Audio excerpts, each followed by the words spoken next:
It was a typical Saturday afternoon at the National Stadium, and the crowd was vibrating to the pulsing rhythm of the soccer match. As the stands reverberated with chants and applause, Emily, with her notepad in hand, watched every move on the field attentively. As a journalism student and avid sports fan, she used each game not only for leisure but also as an opportunity to learn and practice her reporting skills. Suddenly, her attention was diverted from the game to a commotion in the stands. A group of aggressive fans, clearly fueled by alcohol and the adrenaline of the moment, surrounded a family composed of a couple and a young boy. Insults flew, heavy and venomous. Mark, a robust man with gentle features, tried to protect his son Tyler, who shrank against his mother, Sarah. Sarah, with tears welling in her eyes, held her son close, trying to cover his ears from the shouting and profanity. Without hesitation, Emily stood up. She walked decisively to the site of the confrontation, her stance firm and her gaze filled with determination. "Hey!" Emily shouted, her voice cutting through the air thick with hostility. The aggressors turned, surprised by the interruption. "Is this really necessary? We're all here to enjoy the game, not to spread hate." One of the fans, a man with a torn shirt and a defiant look, stepped forward, glaring at Emily. "And who are you?" "Defender of the weak," he sneered, drawing laughter from his friends. "I am someone who believes in respect and decency, things you clearly don't know about," Emily retorted, staring at him with an intensity that made the man hesitate. "You should be ashamed. There's a child here." The silence that followed was palpable. The tension in the stands was like a rope about to snap. But then, something remarkable happened. Some people around began to support Emily, their voices rising in a chorus of disapproval against the aggressors. "Yeah, leave the family alone," shouted a woman from the other side of the stands. Equipped with cell phones, several spectators began filming the interaction. The hostile group, now aware of the unwanted attention, muttered some bitter words before dispersing, leaving behind a trail of embarrassment and restrained anger. Mark and Sarah quickly thanked Emily, their words stumbling over tears and gratitude. "You didn't have to do that, but we're so grateful," Mark said, gripping Emily's hand tightly. "I just did what I thought was right," Emily replied, offering a reassuring smile. "I hope this doesn't ruin the rest of the game for you." They nodded, a bit more relieved, and Emily returned to her seat, thinking it would just be another story to tell in her classes.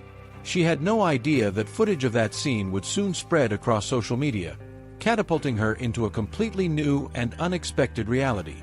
In the days following the game, as Emily prepared for her university classes, she noticed a significant increase in her social media notifications. The video of her intervention at the stadium, where she defended Mark, Sarah, and little Tyler, had gone viral. Shares, supportive comments, and praises flooded her profile, turning her, almost overnight, into a local hero. However, the sudden fame brought unexpected challenges. During a journalism class, Rick, a classmate who had always competed with Emily for opportunities and academic recognition, threw the first punch. "So, Emily, how does it feel to become famous for defending people in exchange for likes?" he said in a tone mixing sarcasm and disdain, loud enough for the entire class to hear. Emily, caught off guard, hesitated for a moment before responding. "Rick, I just did what any decent person would do. It wasn't about being famous." Sure. But we all know how the media works, right? Who wouldn't want to be the hero of the moment?" Rick continued, casting a meaningful look at the other students, many of whom exchanged uneasy glances. As the days went by, Rick's criticisms became more frequent and incisive. He began posting in online forums and social media groups, questioning Emily's true intentions. "Don't be fooled by the heroic facade," he wrote in a particularly venomous post. "It's all about image projection and nothing more." These comments created an atmosphere of doubt and suspicion around Emily, who found herself increasingly isolated in a university environment. Some classmates began to question whether her action at the stadium had been genuine or just a calculated bid for attention. Frustrated and distressed by the growing hostility, Emily sought advice from one of her professors, Mr. Henderson, who had always encouraged her in her studies. In his office, surrounded by piles of books and newspapers, she confided, "I don't know what to do, Mr. Henderson. I just wanted to help, and now this has turned against me." Mr. Henderson, a middle-aged man with wire-rimmed glasses and an almost unshakable calm, offered her a reassuring smile. "Emily, the truth has a way of asserting itself, sooner or later. You did what you thought was right, and that's what really matters. These criticisms may be tough now, but they too shall pass." Inspired by his words, Emily decided not to let Rick's actions define her narrative. She began using her social media platform to share more about her motivations and experiences, hoping to dispel the doubts cast over her. As she worked to regain her reputation, an unexpected event promised to change the course of her story. A black limousine abruptly parked in front of the cafe where she was sitting, writing a blog post. The driver got out and walked toward her with an envelope in his hand, bringing with it a new wave of surprises awaiting Emily. As Emily typed the last line of her blog post, the tranquil atmosphere of the local cafe was her favorite refuge, a place where she could lose herself amidst the aromas of fresh coffee and the soft murmur of conversations around her. She pondered how to respond to the recent challenges and doubts cast against her, trying to shape a narrative that reflected her truth. Suddenly, the cafe door swung open, causing a cold draft that made some newspaper pages fly. Emily looked up, curious about the interruption. A tall man dressed in an elegant chauffeur's uniform entered. His gaze scanned the room until his eyes fixed on her. With firm steps and a serious expression, he approached. "Miss Emily?" he asked, in a clear and respectful voice. "Yes, that's me," Emily replied, somewhat surprised. "Can I help you?" "My name is Jameson. I am Mark Sullivan's personal driver. He sent me to deliver this to you." Jameson extended an elegant envelope sealed with golden wax bearing the Sullivan family crest. Emily, still somewhat taken aback by the formality of the moment, accepted the envelope. "Thank you, Jameson. But may I ask what this is?" "It's an invitation. Mississippi Mr. Sullivan would like to thank you personally for your courage and decisive action at the stadium. He hopes you can visit his residence for a dinner in your honor." Curious and a bit cautious, Emily turned the envelope over in her hands. "That's very kind of him. But why me? It was just a gesture." Mr. Sullivan believes that acts of courage, especially those in defense of others, deserve recognition. He would be very honored by your presence.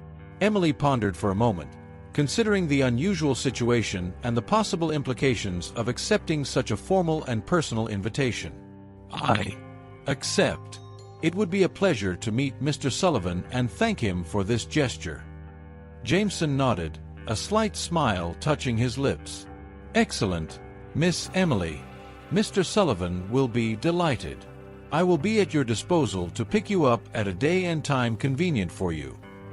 "Let's schedule it for this Friday evening then," Emily replied, deciding to dive into the experience, regardless of where it might lead her. "Perfect. I will pick you up at 7 o'clock. If you need anything until then, please don't hesitate to contact me," Jameson said, handing her a card with his contact information. As Jameson left, Emily felt a mix of anxiety and excitement. She knew this dinner might be just a formality, or it could open doors she had never imagined. With the invitation in hand, she finished her drink, her thoughts already focused on the meeting that could very well change the course of her life.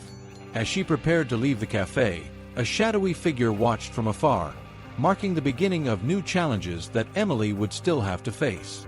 On Friday night, exactly at 7 o'clock, Mark Sullivan's elegant black car pulled up in front of Emily's modest apartment. Jameson stepped out with the same respectful and courteous demeanor, opening the car door for her. Emily, dressed with understated elegance, felt butterflies in her stomach as she stepped into the car. The city streets flashed by the window as they drove to Mark's imposing residence. Upon arrival, Mark's mansion was even more impressive up close. Bathed in soft lights, The facade exuded a sense of grandeur and history. Jameson led Emily to the main entrance, where she was greeted by a butler who guided her into the reception hall. Mark Sullivan awaited her, with a demeanor that blended authority and kindness. Beside him stood Sarah and little Tyler, now visibly happier and more secure in the family setting. Mark stepped forward with a warm smile, extending his hand. "Emily, it's a pleasure to finally meet you in person. Your courage at the stadium was remarkable. We are deeply grateful." "Thank you, Mr. Sullivan. I'm glad to see Tyler is doing well," Emily replied, shaking his hand. "Please, call me Mark. Let's have dinner. I hope you like seafood," he said, guiding her into a sumptuously decorated dining room. The table was set with understated elegance, and each place had a name card for the guests. The dinner began with a light appetizer followed by delicately prepared dishes. Throughout the meal, conversation flowed naturally. Mark and Sarah shared a bit about their lives, and Emily talked about her studies and her passion for journalism. "Emily, I want you to know that if you need anything, my family and I are here for you," Mark said, his tone sincere and firm. "What you did for us wasn't a small feat, it's a testament to your character, and we want to support you in your endeavors, whether in your education or your future career." Emily felt deeply touched by the genuineness of the offer. "This means a lot to me, Mark. I'm truly grateful for your generosity." "It's the least we can do," Sarah replied, holding Emily's hand. "You showed great courage, something Tyler will never forget. You are a role model for him, and for us too." As dessert was served, an atmosphere of friendship and mutual respect had formed between them. Emily felt not only grateful but empowered by the support network that was extending before her. At the end of the dinner, Mark walked Emily to the door. "I hope we can see each other again, not just in formal circumstances. You are always welcome here." "Thank you, Mark. Tonight was wonderful. I appreciate all of this more than I can express." With a final wave, Emily got into the car, heading back home under the starlight. As the car pulled away, she reflected on the possibilities that this new connection could bring. However, what she didn't know was that Rick was intensifying his efforts to discredit her, spreading rumors and doubts that would soon demand her attention and resilience. As Emily retreated to the warm thoughts and promises of support from the previous night, a very different plot was unfolding in the university corridors. Rick, driven by a mix of envy and spite, was determined to discredit Emily at all costs. His resentment had significantly worsened since the stadium incident and the subsequent Thanksgiving dinner Emily received from the influential Sullivan family. That morning, under the gray autumn sky, Rick met with two of his closest friends in the campus cafe, both equally cynical. With a conspiratorial look, he slid his tablet in front of them, showing a series of posts and comments he had prepared to disseminate online. "Look at this," Rick said, an astute gleam in his eyes. "Everyone's buying into this hero story, but I know there's more. Emily isn't who she seems to be." His friends, spurred on by Rick's insinuating tone, leaned in to view the posts. One of them, featuring a photo of Emily and her boyfriend, John, had a particularly venomous caption. "Is our dear hero really in love, or is it just another play for more attention?" "That's low, even for you, Rick," one of the friends commented, though with a smile that denoted more admiration than reproach. "Sometimes, you need to play dirty to reveal the truth," Rick replied, satisfied with the impact of his words. "And there's more. I'm starting to question how someone as ordinary as Emily ended up at a dinner with Mark Sullivan. Something doesn't add up." With this narrative in mind, Rick spent the day spreading his venomous rumors. Between classes, he whispered to classmates about Emily's supposed true intentions, insinuating that she was using her sudden fame for personal gain, including her relationship with John. In the afternoon, during a group discussion in the library, Rick took his insinuations to a new level. When the topic of ethics in journalism came up, he didn't miss the chance to drop a hint. "It's interesting how some people can manipulate the media to create a favorable public image. Ethics seem flexible when fame is at stake," he said, casting a significant glance in Emily's direction, who, by coincidence, was sitting a few tables away. Emily, who had until then kept her focus on her studies, felt a pang of discomfort. She looked up, meeting Rick's gaze. For a moment, their eyes locked, and she realized the malice behind his facade of the ideal student. Aware of the growing wave of rumors, Emily knew she needed to act. Rick's words were like thorns threatening her integrity and the peace she had begun to build. At that moment, determined not to let the shadows of doubt eclipse her truth, Emily decided it was time to confront Rick and clear her name, preparing for the confrontation that would inevitably come. In the days that followed, the university campus became a silent battleground of rumors and suspicion. Emily, however, was not willing to let Rick's lies define her narrative. With firm determination, she began gathering evidence and seeking support to expose the false accusations against her. One of her closest friends, Lucas, an information technology student, offered his help. "Emily, I can try to recover the messages and posts Rick deleted. If he's spreading rumors online, there must be a digital trail," Lucas explained while setting up specialized software on his laptop. "That would be amazing, Lucas. I really need to prove that everything he's saying is false," Emily responded, feeling a glimmer of hope.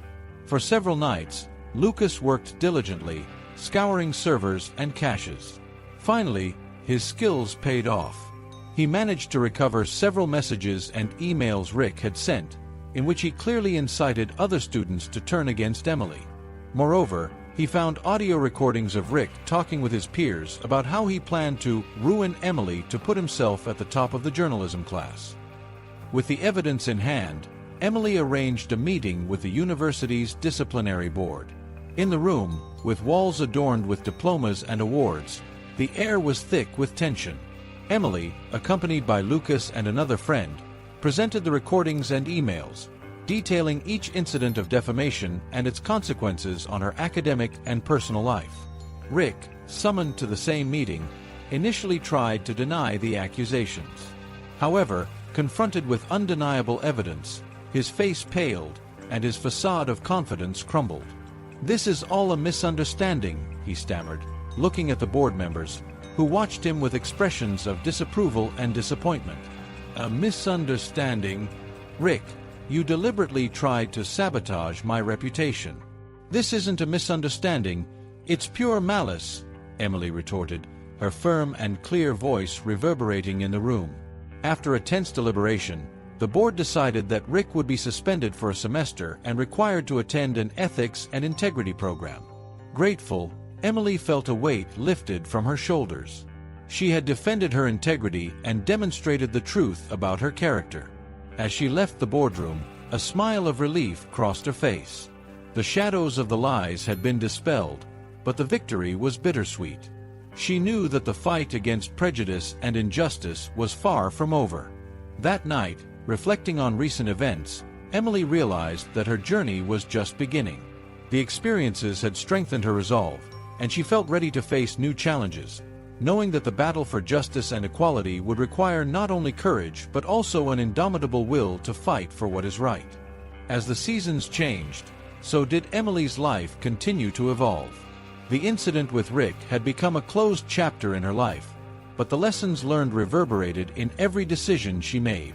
Now, with John by her side, she faced a world often hostile to the love they shared. John, a talented software engineer and a man of gentle character, had become not only her partner but also her greatest supporter in the ongoing struggles against prejudice. On a Saturday afternoon, as they walked hand in hand through the city park, Emily and John felt the piercing gazes of disapproval. It was a constant reminder that, despite social advances, there were still barriers to be broken. "You feel it, don't you?" John asked, squeezing Emily's hand as a group of passers-by cast sideways glances. "Yes, I feel it," Emily replied, sighing deeply. "But I won't let it affect us, John.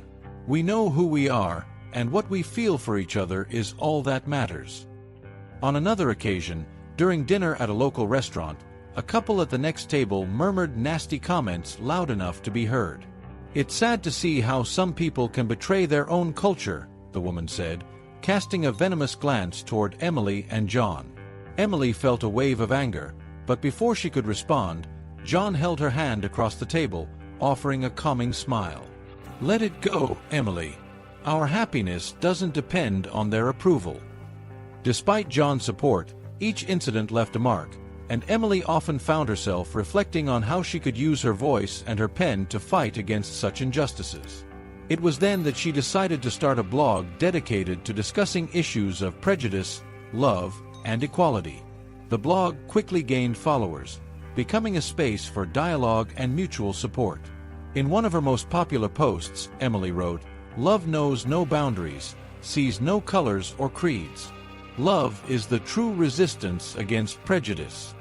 The response was overwhelmingly positive, with many sharing their own stories and thanking Emily for her courage. Despite these moments of victory, challenges persisted. One day, as they were preparing to attend a concert, Emily received a series of anonymous messages on her blog, each more threatening than the last. Shocked but undeterred, Emily knew it was a sign that there was still much work to be done. These incidents, though painful, only strengthened Emily's resolve. With John by her side, she became stronger, more determined to defend not just their love but the right of everyone to live free of prejudice and hate. As they faced these adversities, Emily and John's journey was far from over, and new challenges were already on the horizon. Together, they prepared for the future, knowing that no matter what came their way, they would face it all side by side. As the years went by, Emily and John intertwined their lives not just with words of love, but with actions that challenged the adversities that continuously tested their union. The prejudice they faced did not diminish, but the strength of their relationship intensified, turning each obstacle into a stepping stone toward a deeper commitment. One autumn night, under a sparkling canopy of stars, John decided it was time to take a decisive step. They were walking home after a night at the theater, a passion they enthusiastically shared. Emily, wrapped in a scarf to protect herself from the cold breeze, laughed at a joke John had just told. Stopping in front of an ancient oak tree that had witnessed many of the couple's early meetings, John turned to Emily with an intense look. "Emily, remember the first time we passed by here? I was so nervous I tripped over that root there," he said, pointing to the ground with a smile. Emily laughed, recalling the moment. "Yes, I thought you were doing a strange dance to impress me." John smiled, then his gaze became serious. "Emily, since then, every day by your side has been a revelation, about courage, about love, about fighting injustices. You've made me a better person, and I want to continue this journey with you, forever." Kneeling, he pulled a small box from his pocket, opening it to reveal a ring. "Emily, will you marry me?" Tears glistened in Emily's eyes as she nodded vigorously. "Yes, John. Yes, I will." The news of their engagement was met with joy and some reservations from friends and family. Despite this, they planned their wedding with enthusiasm, opting for a simple yet elegant ceremony in the park where they had often met. They wanted the day to reflect their personalities, open, welcoming, and full of hope. The wedding day arrived bathed in soft autumn light. Emily walked down the aisle of fallen leaves, her dress flowing gracefully, her hand firmly on her father's arm. Seeing John waiting for her under the arch of wildflowers, her heart overflowed with love and certainty. The words they exchanged during the ceremony were more than vows. They were promises of mutual support, respect, and courage in the face of adversity.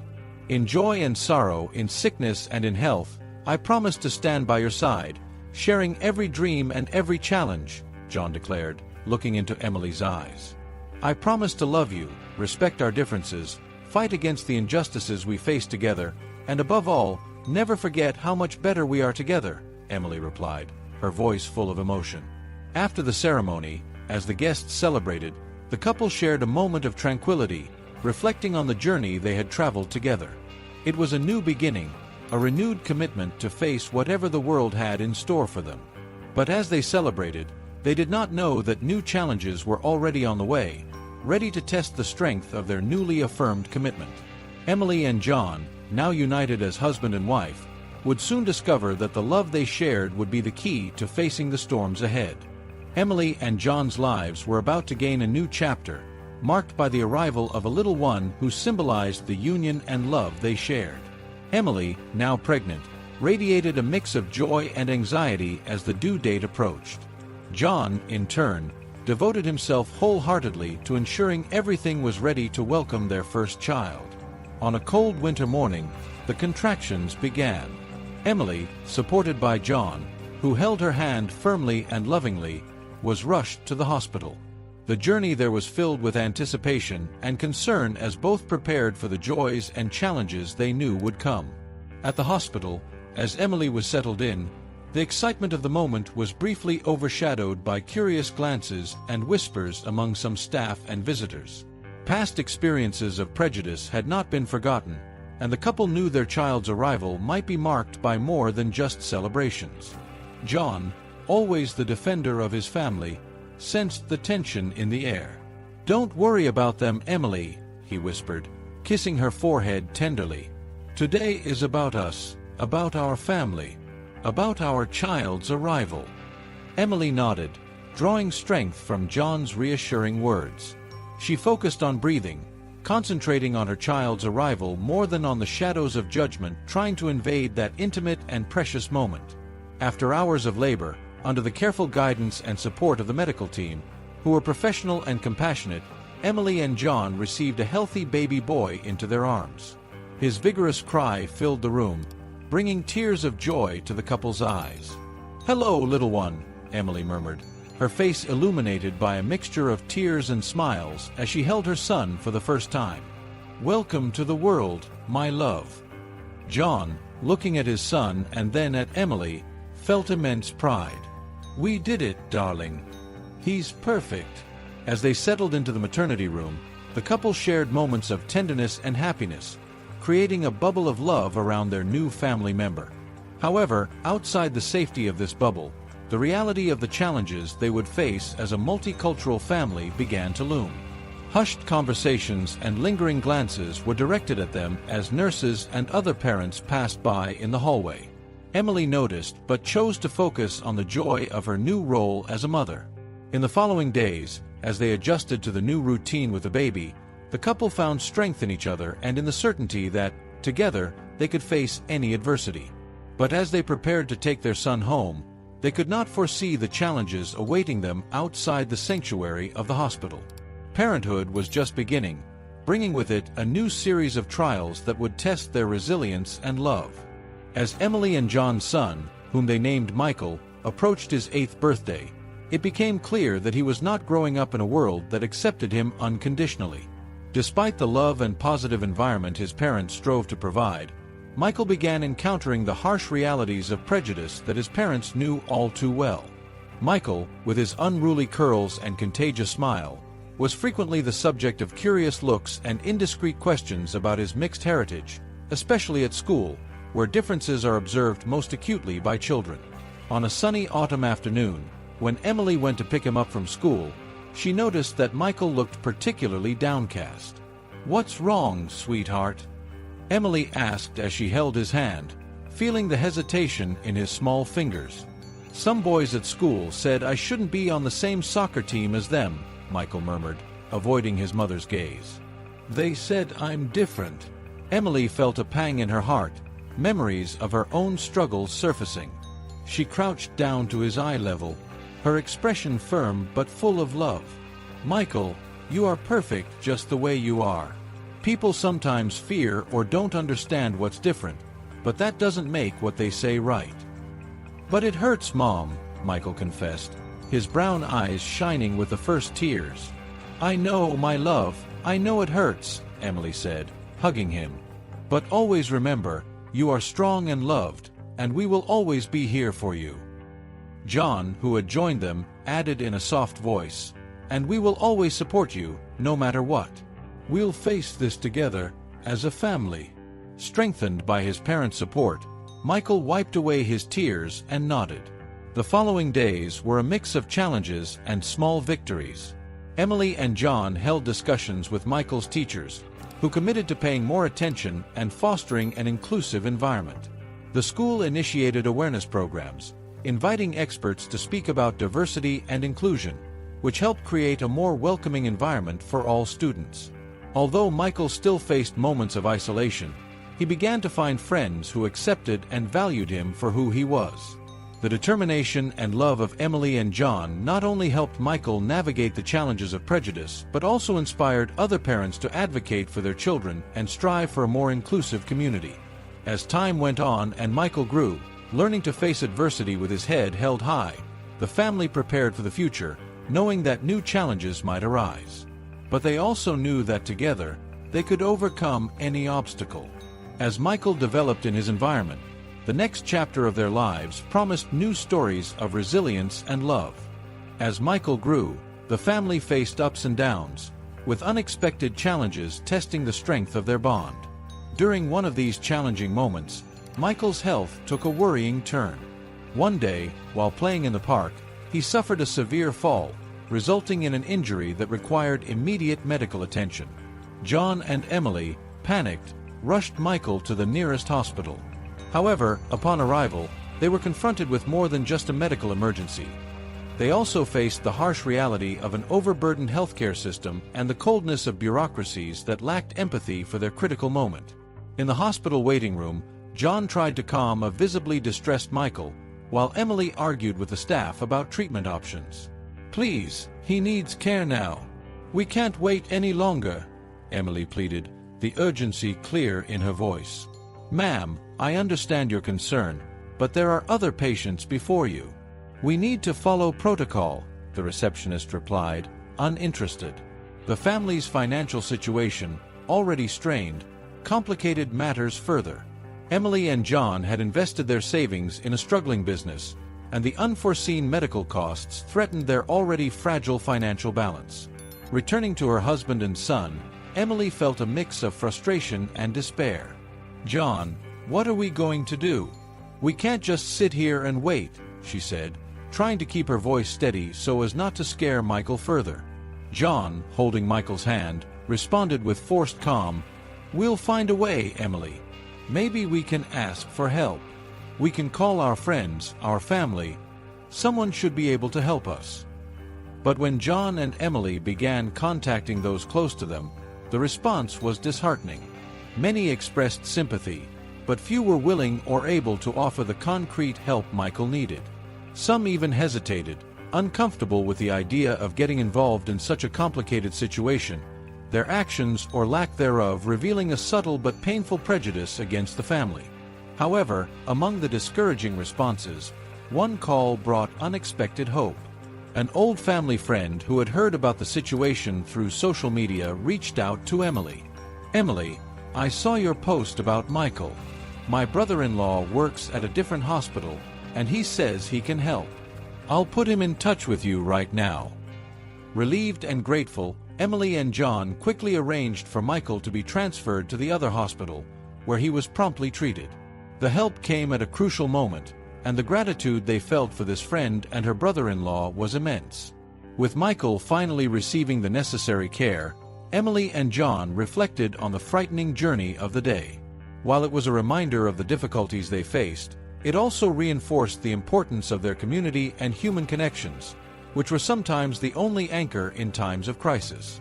As Michael recovered, life continued to bring its challenges, but also its lessons of resilience and the constant need to fight against prejudice to ensure a better future for their son. They knew that no matter how difficult the journey was, they were not alone. And this awareness gave them the strength to face the challenges ahead. After Michael's recovery, Emily and John decided to take the little one for a walk in the local park, a place that always brought them peace and good memories. While Michael ran ahead, laughing among the fallen autumn leaves, Emily and John walked a little behind, exchanging relieved smiles after the emotional storm of the past few weeks. As they approached the lake, a place frequently visited by families and couples, Emily spotted a familiar figure in the distance. It was Mark Sullivan, the man whose kindness in the past had been a beacon of hope for them. He was with his wife Sarah and their son Tyler, now a teenager. The reunion was a pleasant surprise, as if fate had chosen that moment to cross their paths once again. "Mark, Sarah," Emily called, waving as they approached. Mark turned at the sound of his name, a broad smile spreading across his face as he recognized Emily and John. "Emily, John, what a wonderful surprise! How are you?" he said, opening his arms to greet them. "We're well now," John replied with a shy smile, as Michael ran to join them, curious about his parents' acquaintances. The conversation flowed naturally, and soon Emily shared the recent challenges they faced with Michael's health. Mark's expression shifted to one of immediate concern. "I'm so sorry to hear that. How is he now?" "Better, thankfully," Emily replied, looking fondly at Michael, who was distracted, throwing stones into the lake with Tyler. "But it was tough, especially with the medical expenses." Without hesitation, Mark assumed a serious tone, a reflection of his ongoing generosity.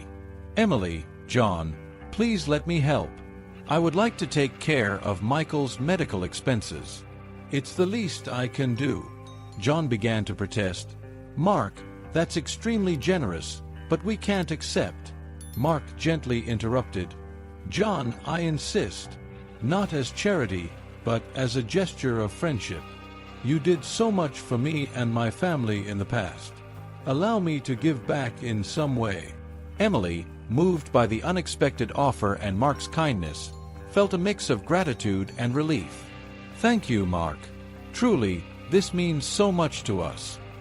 With the details settled, and Mark's promise to handle the expenses, the park outing transformed from a simple afternoon of leisure into a moment of deep gratitude and renewed friendships. Michael and Tyler, oblivious to the adults' concerns, enjoyed their own adventure around the lake. As the day came to an end, and the afternoon shadows lengthened over the park, Emily and John reflected on the incredible turn of events. Mark's generosity not only alleviated a significant financial burden, but also reinforced their belief in the power of human connections and friendship. As they prepared to head home, with promises to meet again soon, Emily and John knew that despite the challenges, they had valuable allies. And as the sun set, casting a golden glow over the park, they felt ready to face whatever the future might bring. Michael's journey still had many chapters ahead, each promising new stories of resilience and love. After the meeting at the park and Mark's generous offer, Emily felt a deep gratitude that transcended the years since her first act of courage. Emily and John organized a dinner at their home as a way to express their thanks. They wanted Mark and his family to know how much his gesture meant to them. On the night of the dinner, Emily and John's house was filled with laughter and the aroma of home-cooked food. Emily had prepared Mark's favorite dishes, remembering an old conversation about his culinary preferences. When Mark, Sarah, and Tyler arrived, they were greeted with warm hugs. "Mark, I don't even know how to begin to thank you for what you did for our family," Emily began as they sat down at the elegantly set dinner table. "You turned a very stressful situation into a moment of relief and hope for us." Mark, with a humble smile, replied, "Emily, I never forgot the day you stood up for my family. Your courage at that stadium wasn't a small thing. It was an act of genuine kindness that we have always valued.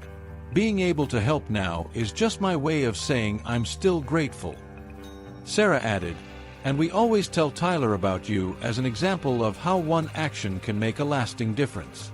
You inspired him too." Tyler, now a teenager, nodded. "It's true, Emily. My mom and dad always told me about what you did. It made me want to be someone who stands up for what's right too." The dinner continued with an exchange of stories and memories, reinforcing bonds and sharing laughter. Later, John raised a toast to Mark and his family for showing us the true meaning of friendship and support, and to Emily, whose courage continues to inspire all of us. Glasses clinked in a sound of agreement and celebration. The evening was a powerful reminder that even in the most challenging moments, human kindness can flourish and impact lives far beyond that initial moment of action. As the night unfolded, Emily reflected on the support network they had. She knew that challenges might continue, but with friends like Mark and his family and John's unwavering love, they were better equipped to face whatever came. As they said their goodbyes, Mark reiterated his support. "Remember, We're just a call away for anything you need." With hearts full of gratitude, Emily and John waved as Mark's family departed. In the comforting silence of their home, with Michael already asleep, they knew that the lessons of kindness and gratitude taught and learned would be passed on, shaping not only Michael's character but also the community around them. And so, as the night fell, they prepared for the future, knowing that every small act of kindness was a thread that wove the rich tapestry of their lives. The days following the Thanksgiving dinner for Mark were filled with renewed hope and happiness for Emily, John, and little Michael. Michael's recovery after the park incident was swift, largely thanks to the medical support Mark had facilitated, allowing for top-notch treatment and care. On a sunny afternoon, as Michael played in the backyard with the energy only a recovered child possesses, Emily and John watched from the porch, their hearts relieved and full of gratitude. "Look at him, John," Emily said with a smile. "It's like he never went through all that." John, with his arm around Emily, replied, "He's a warrior, just like his mother." He gave her a gentle kiss on the forehead. "And we're so lucky to have friends like Mark." "Yes, true friends reveal themselves in the toughest times," Emily agreed, recalling Mark's generosity and unconditional support. As Michael ran across the lawn, chasing butterflies and laughing, Emily called him inside. "Michael, come here, sweetheart. I have a surprise for you," she announced, holding a small package. Curious, Michael ran over to his parents, his eyes shining with the anticipation of a child who loves surprises. Emily handed him the package, which he opened with nimble fingers. Inside was a new adventure book about courage and friendship, themes that had become significant to him. "Wow! Thank you, Mom. Thank you, Dad," Michael exclaimed, flipping through the book with enthusiasm. "It's a story about a little hero, much like you," John said, laughing as he saw his son's excitement. "We hope it inspires you as much as you inspire us every day." As the day turned into night, the family gathered in the living room, with Michael reading a few pages of his new book out loud. The story spoke of overcoming challenges and the importance of staying true to one's values, a lesson Michael was learning early in life. This period of recovery and happiness further solidified the family's unity. Emily and John felt more confident and prepared for future challenges, knowing they could count on the support of loyal friends and a community beginning to understand and value diversity and inclusion. Thus, as they prepared for the next phase of life, Emily and John knew that resilience and kindness would continue to be the pillars of their family. Happiness had not only returned to their home but now had deeper roots, strengthened by the trials and triumphs they had shared. And as Michael closed his book with a satisfied smile, Emily and John exchanged a look of understanding, ready to face any new adventure life might bring their way. As the years unfolded, Emily and John witnessed the growth not only of Michael but also of their own understanding and resilience as a family. Every obstacle faced, every moment of prejudice overcome, had reinforced the fabric of values they cultivated at home. Mutual respect, courage in the face of adversity, and an unwavering belief in justice. On a Sunday afternoon, as the family gathered in the garden for a picnic, Emily watched John and Michael playing soccer, a scene of pure, carefree joy. Watching them, she reflected on the battles they had fought and won together. John approached, noticing her contemplative expression. "Lost in thought?" he asked, sitting beside her on the blanket spread out on the grass. "I was just thinking about everything we've been through, about how each challenge taught us something valuable," Emily shared, her gaze following Michael as he ran with the family dog. John nodded, taking her hand.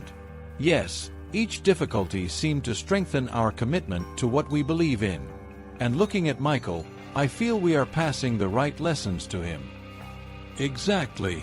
He's growing up in a world that's still not perfect, but we're teaching him not just to face injustice but also to promote change," Emily said, proud. Michael ran over to them, the soccer ball in one hand and the dog trotting beside him. "Mom, Dad, did you see my goal?" he asked with a radiant smile. "We did, champ. You're getting better every day," John replied, ruffling his hair. "You know what? I think these little victories of his and ours are what really matter," Emily reflected aloud. It's about how we handle life daily, and how we teach him to be strong and kind. That's right, John agreed.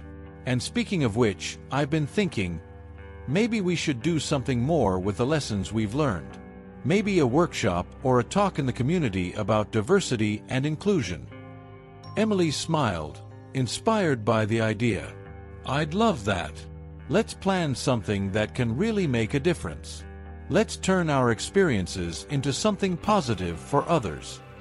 With this new project in mind, Emily and John felt energized by a new direction in their lives. They would not only navigate their own difficulties but also help others understand and overcome theirs. As the sun set and they packed up the picnic, they felt a renewal of purpose, knowing that every small effort to make the world better counted. The life lessons they had learned over the years prepared them not only to teach Michael how to be a better person, but also to positively influence their community. And as they planned their next steps, they knew that every action, every word, and every teaching strengthened not only themselves but everyone around them. The leaves on the trees began to turn golden and red, signaling the arrival of a fresh and promising autumn. Emily and John, strengthened by the challenges they had overcome and Michael's restored health, felt more hopeful and determined than ever to make a difference in their community. As they planned the workshop on diversity and inclusion, both knew they were paving the way for a future full of possibilities. On a quiet afternoon in their living room, Emily and John spread papers and notes across the coffee table, organizing topics and activities for the workshop. Michael played on the floor beside them, building castles with his blocks. John, what do you think about including a Q&A session? We could share a bit of our journey, answer people's questions, and maybe help clear up some misunderstandings, suggested Emily as she reviewed her notes. I think it's a great idea, Emily. It could make everything more personal and impactful. We can really show how diversity enriches our lives, John agreed, marking the suggestion in their plan. As they discussed, Michael approached, holding one of his blocks. Mom, Dad, can I help with the workshop too? He asked with a curious look. Emily exchanged a smiling glance with John before responding. Of course, sweetheart. You are a very important part of our story. How about helping to show other kids how great it is to have friends of all kinds? She suggested. Michael nodded enthusiastically. I can show my friends at school and how we play together. Perfect, Michael, John said, giving him a high five. You'll be our junior ambassador for inclusion. With plans taking shape, Emily and John felt a renewal of their purpose. They were not only facing their own struggles but were ready to lead by example, offering others the tools to build a more welcoming and fair community. As the workshop date approached, excitement grew at home. Posters were created, invitations sent, and the community began to show interest. Community leaders, teachers, and other families expressed their support and desire to participate. On the day of the event, as they prepared the community hall to welcome participants, Emily looked at John and Michael, who were arranging chairs together. John, we're doing something good here, she said, a mix of pride and hope in her voice. Yes, we are, John replied, pulling her into a hug. And we'll keep doing it, for Michael, for us, and for everyone who needs a little more understanding and acceptance in their lives. With the workshop ready to begin, Emily and John looked to the future, knowing that regardless of the challenges they might still face, they had each other and a community that was learning to embrace diversity. It was a promising future, full of potential for positive and lasting change, guided by education and love. As the afternoon light gave way to dusk, Emily reflected on the transformations not only within her own home but also extending beyond, touching the lives of her extended family. In the months since the Diversity and Inclusion Workshop, Emily had noticed subtle yet significant changes in her relatives' attitudes. There was a growing understanding and a willingness to confront old prejudices that were once unquestioned but were now openly discussed and challenged. At a family gathering, as everyone gathered around a backyard bonfire at Emily's house, the conversation naturally drifted to the themes covered in the workshop.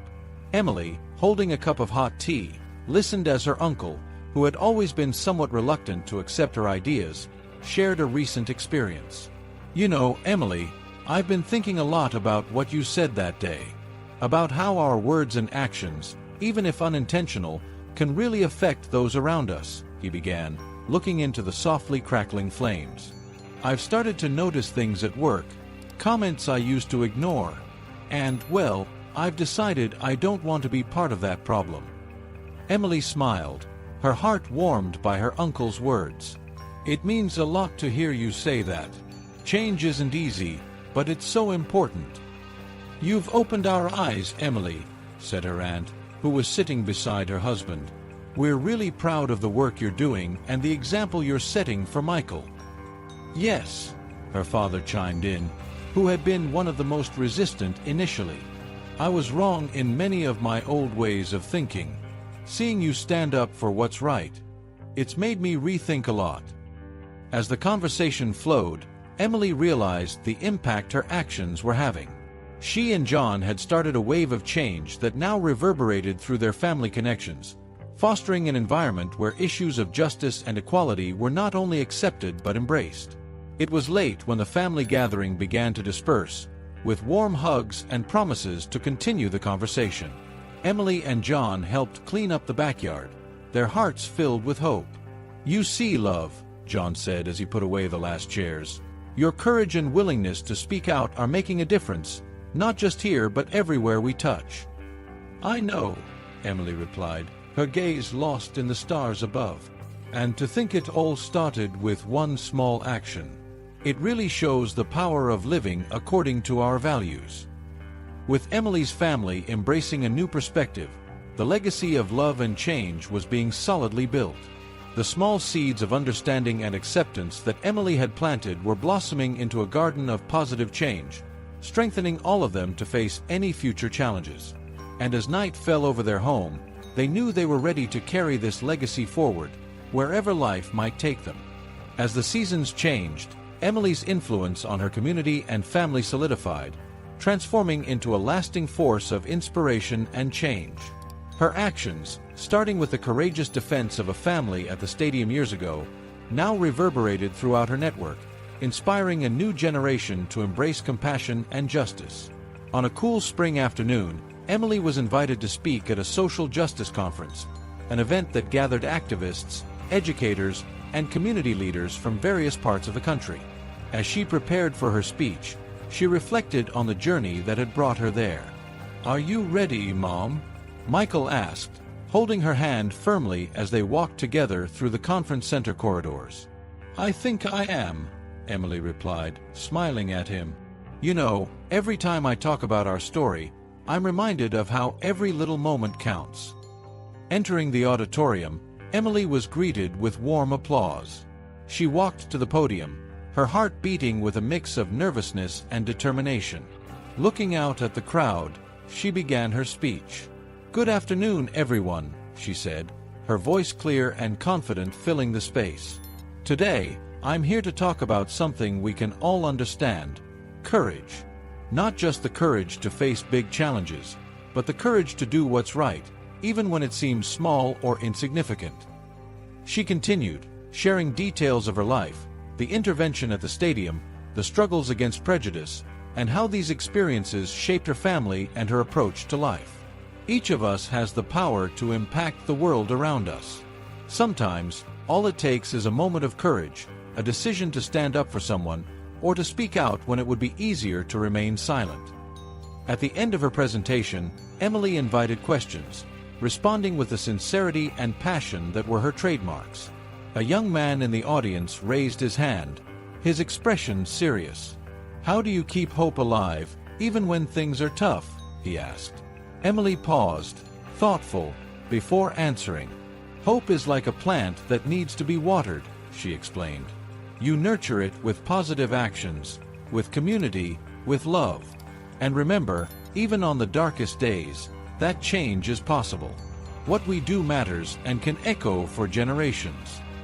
After the event, many came to thank her, sharing their own stories of struggle and resilience. Emily listened to each one, reinforced in her belief that her journey, while unique, was interconnected with many others. As she left the conference hand in hand with Michael, Emily felt a deep sense of satisfaction. She knew that her family story was just one chapter in a much larger book of social change. And as the sun set, painting the sky with shades of orange and pink, she was ready for whatever came next, armed with the certainty that even a single act of courage could transform the world, one life at a time. So, if you're not subscribed yet, click on the subscribe button below and join our community. Thank you for your support and see you in the next videos.